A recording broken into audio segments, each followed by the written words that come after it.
This is my friend Joe Merrick. I went to his wedding recently. He got the opportunity to play Scarlet and Violet for a full hour, and apparently he got the first shiny. And apparently he's also got new, unseen footage for the game as well for us to react to, and new, unheard information that we can listen to. Wow, so much stuff. Let's freaking go. He invited me to play an early part of Pokemon Scarlet and Pokemon Violet, and within that I got to experience much what there is. So I can't upload a video of this myself because they didn't invite me, because the Pokemon company don't like me very much, because I do randomizers and ROM hacks. I did not get invited to the event, and I'm very sad. But that means that I'm allowed to just react to other people's content. Woo! Let's go! My content. In the Paldea region, including finding the world's first shiny Pokemon in Pokemon Scarlet and Violet. Yes! So, here are my impressions of Pokemon Scarlet and Pokemon Violet. So, sit down, relax, and listen. I'm relaxed. Here we go. Pokemon Scarlet and Violet are the much anticipated 9th generation of Pokemon games, and following from a massive departure from the norm that was Pokemon Legends Arceus, people have been wondering if these games will be more akin to Pokemon Sword and Shield or the new style of gameplay from Pokemon Legends Arceus. We were given access to over an hour of gameplay. It's basically Legends Arceus. It's like a fusion. It seems like it's a fusion of the two, right? It seems like it's got the open world and that kind of style of gameplay from Legends Arceus, but it's got a little bit of the sprinkling and the nostalgia that you seem to remember from the old games, To right? answer that question, it is an amalgam of both and is showing signs of being the most ambitious Pokemon title yet. We were let loose in the region of Paldea in the game shortly after the start. The way that it's lit up in the background looks kind of nice. I mean, I will say, graphics are a little ugly. That's to be expected on a Switch, right? It's kind of ugly. 3 paths for the gym challenge of Victory Road, facing Team Star and Starfall Street. Hey, selfie! Chat, smile, it's selfie time. The Path of Legends were made available to us, and we were told we could do whatever we want, take whichever path that we want. God, what a jump. This feels like a sign of how the game truly is. It is a vastly open landscape. As all the paths were available to us, they did get flagged on the map, so you can easily go to whatever goal you desired at the pace in which you desire. This really gives players the choice of where to go rather than holding our hand and us being the passengers on the journey. That said, the characters do sometimes try to suggest... People are talking about the build.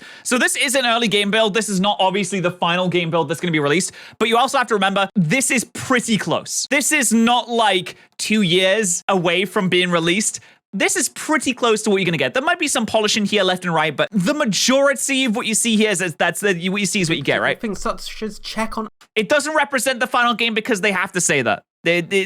Usually, you're not going to be able to change much in the last couple of weeks. Or if they recorded this a few months ago even, like the game development takes a long time to do. It's hard. It's very difficult to do. So there'll be a little bit of polishing going on here, but it's, mostly what's going on. As you go through certain stories. For example, Nimona suggested that we check on Arven after we defeated the gym. Pokemon has been dabbling with open areas ever since 2016's Pokemon Sun and Moon, with the Pony Plains in Pony Island showing a small look at how the future may be. It then grew with a wild area in Sword and Shield, then the Isle of Armor, the Crown Tundra, and finally the Hisui region's 5 open areas in Pokemon Legends Arceus. You know, I never considered that the Pony Plains was the first, like, open area kind of place. The Paldea region really appears to be a final step into creating a big open world, and it really feels like it has hit the mark. We were only allowed in a small corner of Paldea, and that area itself was big. So often I found myself distracted from the main task just to see what was around the corner. It was so big that it distracted even Joe. That must have been huge. Around the ridge, and I almost slept. Also, it is Cerebee's 23rd birthday today, so hey, congratulations! I've been using Cerebee since I was a wee baron, and now it's 23 years old. It's almost as old as I am. That's a lot of years. Happy birthday, Cerebee! The time that had been given to me ran out before I hit any of the story paths because I was having such fun exploring and finding the Pokemon. That said, I eventually did take the Victory Road path and did the gym test of finding some flora throughout the town of Arth. When that was done, I started the battle against Brassius and went through the battle much in the way you would in prior games, but there's definitely more of a cinematic flair going into the battle, with small cutscenes showing more personality. I will say, from going from Sword and Shield gyms, of having like a massive arena filled with like hundreds of people, to having Dorothy over here just cheering pretty much by herself is kind of a jarring change. Sword and Shield. Navigating the world works well. Unlike Sword and Shield and Legends Arceus, you have a mini-map in the bottom right-hand corner to help you keep your location know where you're going. And you can set up waypoints to make sure you're on the right path. Riding on waypoints, good.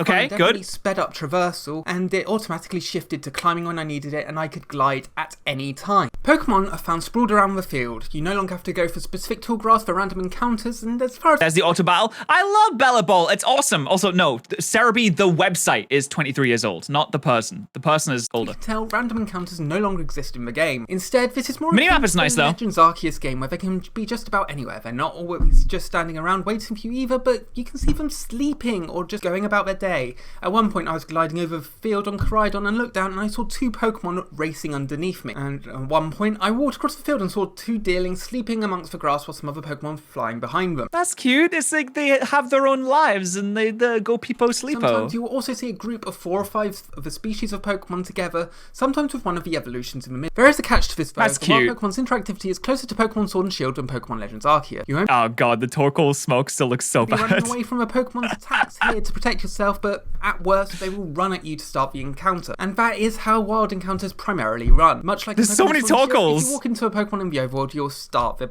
wild encounter. But unlike Sword and Shield, you will not go to a random backdrop. Instead, the world is seamless and you will even see the wild Pokemon and even other trainers or other player characters around in the background as you battle. And like in Pokemon Legends Arceus, you can even move the camera around at will, but unlike Legends, you cannot move your trainer character. There is also another way to start a battle. If you're close enough to a Pokemon, you can aim with the ZL button and throw a Pokeball to get your lead Pokemon out to start a battle. I wish you could just throw balls. I liked it in Legends Arceus where you could just throw a ball. It was nice and quick and slick and you could scoop it up. I understand that Legends Arceus is more about catching as many things as possible, whereas Scarlet and Violet's about doing all these other story beats that they have going on, but it was just so slick and it felt really nice to be able to just yeet the balls and catch things really easily. As its level, and if you can sneak up on it, especially by crouching and catch it unaware, there will be a small boost at the start of the battle, but I was never able to activate that. We also saw a few wild Tera Pokemon. As has already been announced, these Pokemon will automatically terrestrialize in battle against you and offer a challenge. In addition to that, defeating them will earn you LP, which can be used for both the TM machine and even just purchasing items in life points centers throughout Paldea. They'll have a special aura around them and you can see them from far away, so definitely tell when you're going into a wild Tera battle. Comparison would be more akin to the alpha Pokemon that you find in Legends Arceus roaming around the Hisui region. So I don't know if he's going to talk about this, but I did see new information about the trainers where you don't start a trainer battle when you walk in front of them and they do the you have to go and talk to them in order to start battle. Trainers also fill out the overworld of Paldea, but unlike past games, you have to talk to them in order to start. Okay, well, I shouldn't have paused. I should just let. Okay, sorry. Battle. They will no longer spot you and force the battle to happen, which means if you do so wish, you can just basically skip every trainer in the Paldea region. They do have speech bubbles over. You can skip them all. To battle as Speed run time, baby. So you will know if there is a trainer ready for a battle. Items will also fill out the overworld, and you can see them from. Damn, she's kind of built. You know, I mean, she's a little built. Far away with various auras shooting up into the sky. You'll have a red aura for standard items and a golden aura for TMs. There are also some hidden items. This helps the overworld feel more densely packed, so you won't go far without seeing something. Another change to the prior traditional main series Pokemon titles, but following on from Legends Arceus, is that the time of day and weather are no longer tied to a real-time clock. Instead, Pokemon Scarlet and Violet has its own day/night cycle. Weather is also okay, that's cool. In this game, taking more inspiration from. You know, I actually prefer that because it's so annoying to be like, oh, this evolves at night. I'm like, sorry, I'll just wait for 12 hours then. I can't play Vimeo game anymore until I get the night evolution to get a Haunch Crow. Arceus from the date-based. I kind of prefer that. Shield. For example, whilst I was playing, as I was approaching Artisan, shortly after it became night, a rainstorm hit, and unlike Pokemon Sword and Shield, is that a green plate? Oh, disgusting. Was constantly reacting to it.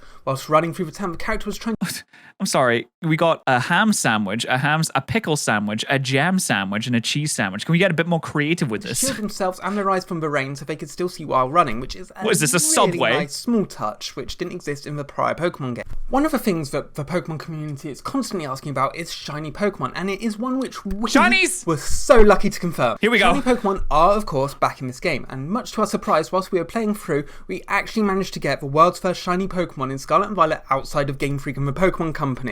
As I was climbing up a cliff side, I got to the top, and amongst all the Pokemon, I found a shiny Skidoo.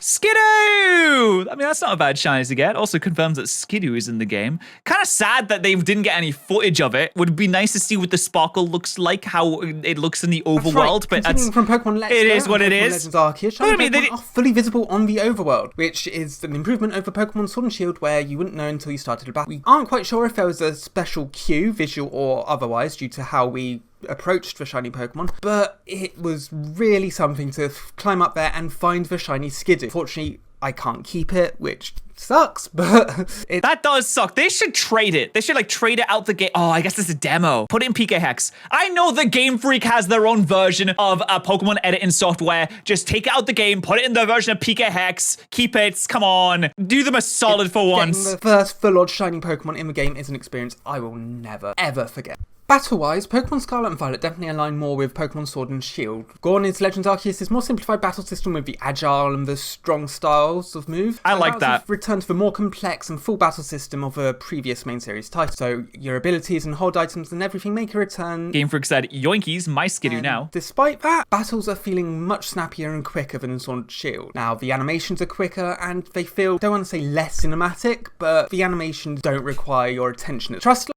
That's Joe's way of saying, yeah, they're kind of dog. Brings new elements for battle and can give you a nice boost or type change. Sorry, I don't want to put words into his mouth. I don't want him to get upset with me.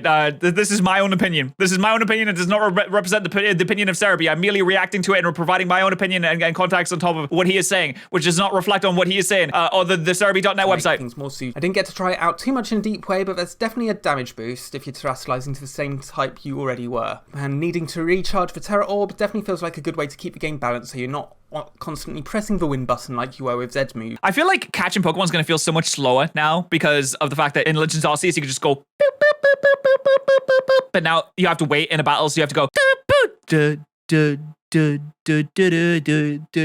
cling, cling, cling, bag open, get the ball, throw a ball,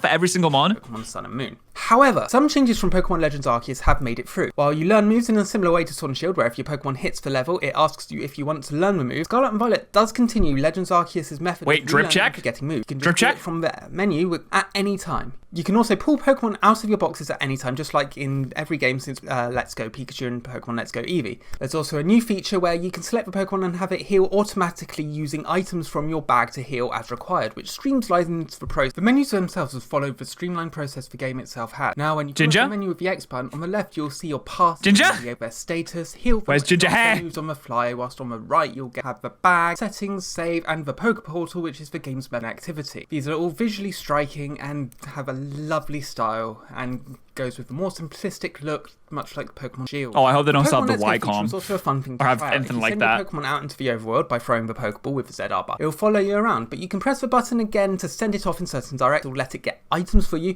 but it will also have quick battles against other Pokemon. These are very quick and often just one-hit actions, providing you with both experience and the items that the species of wild Pokemon will drop. These items have Can your Pokemon die in a quick battle? Like, imagine if you send it against like an absolute Giga Chat of a Mon and it just bounces against it once and dies. TMs at the TM machine at Pokemon Center, so being able to do this help make it feel more streamlined for a potential grind. So you can just send your Pokemon. I like how you can send up multiple at once, rather than having to go through the battles very slowly. While you do need to target the Pokemon at other Pokemon, and it's not as automatic as it could possibly be, it definitely has a lot of potential, especially as it's necessary in the Starfall Street story path. Another small change is I feel like that's going to be really satisfying if you just like going around and throwing your mons out and just like farming experience and stuff like that. I think that's going to be one of those like main gameplay looks that feels really satisfying. In Pokemon Scarlet and Violet, you have the ability to change much about your character's appearance except for the hair at any time during your adventure. You can change the outfits, eye shape, and more without having to go to the Pokemon Center or a boutique. However, there is a massive amount of customization options that we saw, with boutiques allowing you to buy more clothes and hairdressers to change the hair. This time, however, there are no restrictions. All players can have all hairstyles or wear whichever clothes they want, regardless of the look they started with at the beginning of the game. Goods! Yes, absolutely. You should not be restricted on the type of clothes that you can buy. If I want to be a big masculine fella with massive muscles and a dress on, then I should be able to do that. Every trainer has access to everything. You can also use emotes at any time through the D-pads whilst on the overworld. This can be done for pictures because you can take selfies with you and your Pokemon or you. Bro, I'm sorry. That drip is terrible. That middle last right there. Nope, I'm not. No. No. And this is especially useful when not liking that. multiplayer and bring other players in through the Union Circle. Following the single player portion of the demo, we were given a chance to test out the multiplayer feature game, and multiplayer truly is I can do emoji aspect of Pokemon Scarlet and Violet. Can I default dance? It felt amazing. It is an evolution Can of I what we saw teabag in the Pokemon haters? Sword and Shield through the wild area, Crown Tundra and Isle of Armor, where you can see the other players through your game. Now this can be done with only up to 4 players at once, but it's such a nice thing to see because you can go on the adventure with your friend. And you can also organise battles, trades and raids far more easier than the usual way, and notifications will come up on top if players in the same union circle are doing them. An excellent touch was being able to see what your friends were doing even if you were inside battle, and they can see you. I don't know. I'm not like too concerned about the raids. I think raids are super sleepo. I don't care about them whatsoever. But yeah, if other people like them, that's fine with that. Connectivity that people have truly wanted. All other multiplayer modes are present. You can still do link trades, battles, surprise trades. How much ham do you want? I want 3. Plus the already announced Battle Stadium and even Mystery Gift. And 3 pickles? Oh, we're being generous today. What's that? 5 grams worth of pickles there? The same union circle. Just like Pokemon Sword and Shield, this uses link codes, so each player has to put in the same link code in order to connect. Tera raid battles feel like the link codes are back. They receive from Pokemon Sword and Shield's max raid battles. That's the saddest sandwich I've ever seen in my life. 3 slices of ham, 3 tiny pieces of pickle, and 2 dry-ass pieces of bread. That must be the best bread in the entire world, or else I'm just gonna, no, These are faster, bad. but are done in a way with the battle system. If my Subway fella gave this to me, if the boss man at the local Subway gave this to me, I'd throw it back in his face. It's still turn-based, but you don't need to wait for other players to make their move in order to do your next one. However, there's still a bit of wait as it's not action-focused. Unlike max raid battles, there's also no sauce, no butter. The battle down, but there was an element partway through the battle which adds an extra bit of protection. This protection can be done far more easier with moves from terrestrialized Pokemon. All Pokemon can terrestrialize in these raid battles, but in order to access it, you need to have multiple moves hit the opposing Pokemon first. This works as a way to keep the battles balanced. If all players are knocked out at the same time, or the time limit runs out, you will lose the battle. This terrestrialization stuff hasn't quite got me yet. I do like Dynamaxing because I love Kaijus. This is like Dynamaxing if we made it slightly more boring. Because this was a different battle system at first, but we actually lost our first raid battle in testing against a 4-star Cryogonal. This is definitely an exciting notion as max raid battles lost their challenge fairly early on. All in all, on first play, Pokemon Scarlet and Violet feels like it has so much potential to be a huge step forward of the franchise. There are so many surprises that have yet to be revealed, and if the potential holds throughout the game, Pokemon may have actually reached a new peak. Thank you, Joe. Make sure you subscribe to the Cerebi YouTube channel and also check out the website for the best place that, I have to say it's the best place that you can get information because I stole his video, so I have to say that it's the best Pokemon website, cerebi.net. That's right. Make sure you subscribe to more patterns as well. We're so close to 100,000 subscribers. Why haven't you subscribed yet? What's going on? What's going on with that?